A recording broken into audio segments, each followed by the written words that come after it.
have caught the attention of the city's local counterparts, bringing tensions to an all-time high. Our next guest is a former gang member who now runs a violence prevention program and warns that the city may go up in flames, fearing an all-out turf war. We got to talk about this. An ex-gang member from Chicago, Tyrone Muhammad, who now is an advocate to fight to help communities in Chicago that are struggling, went on Fox News and did an interview concerning the current issue on the rise in Chicago with the Venezuelan gangs coming in and taking over and also causing violence on the streets and getting into it with the other gangs of Chicago. Let's listen to this interview and I'm going to comment at the end.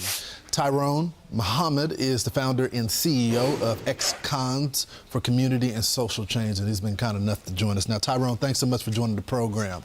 So let's first, before we get into the criminal element, talk about the money that's being spent, because I know you talk about the community and building those black communities and Hispanic communities in Chicago that were affected before this crisis.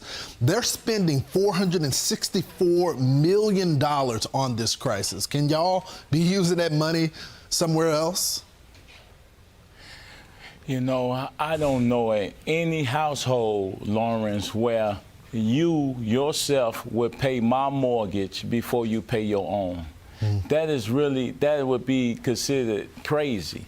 So that's the very fact that our government believe, with all the issues and systemic disinvestment that's happening to all these communities throughout America, that you were in our face when, specifically Chicago, where black voters have voted for one party consistently and religiously, that party would not listen to the voters or the community to say, us first, we should be first, put us first.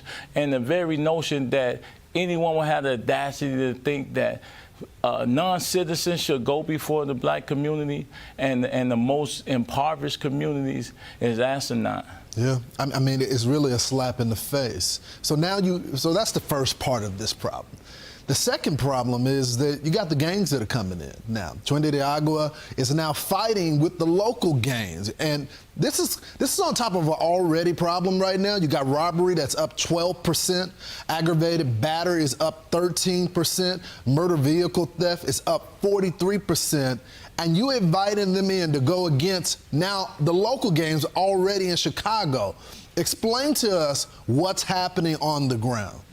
So let me just say this. We just heard about a vice president who said she specialized in locking up and arresting transnational gangs, while the very party that she's a part of, the policies with the sanctuary cities and the border crisis, she support.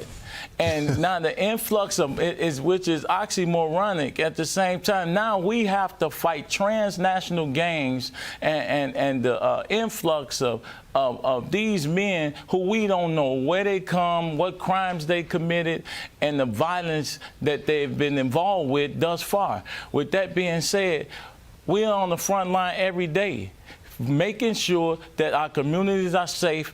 And it's really not about the black community. This is just the beginning, because violence anywhere is violence everywhere. America should be afraid that this can happen in American cities, one of the biggest cities, one of the biggest tourist attracting cities in the country, that we can watch this happen all over the country and not be outraged. And this is the policies, sir. This is what I'm saying, Lawrence. It's the policies that has affected our community and has turned black people, black communities against the current administration. You know what, Tyrone, you hit it on the head. Just because they invited them into our communities to stay, took our resources in black America, that doesn't mean that the criminal element is not going to spread nationwide. And you've been on the front line of this.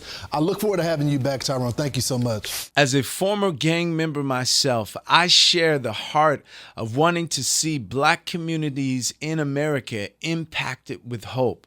While I don't think that politics is the macro solution to solving the issue, I do believe that policies of our nation play a major role in our cities and in our states and the nation as a whole. What Tyrone is pointing out is that our current government leaders are willing to invest in migrants that include bringing in violent gang members rather to invest that money in the communities of the African American communities that are already suffering violence. And in turn, instead of these communities being built up and lifted up, it is being torn down even more. And I think this should be a wake-up call for African Americans who allow themselves to be deceived by swindling Democratic politicians. African Americans vote Democrat because of allegiance and loyalty to our race, but it's truly the opposite when we do so.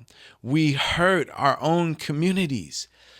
And we hurt our own people by doing this. Our communities are being lied to. But guess what? A bigger lie than that is the one concerning Christianity.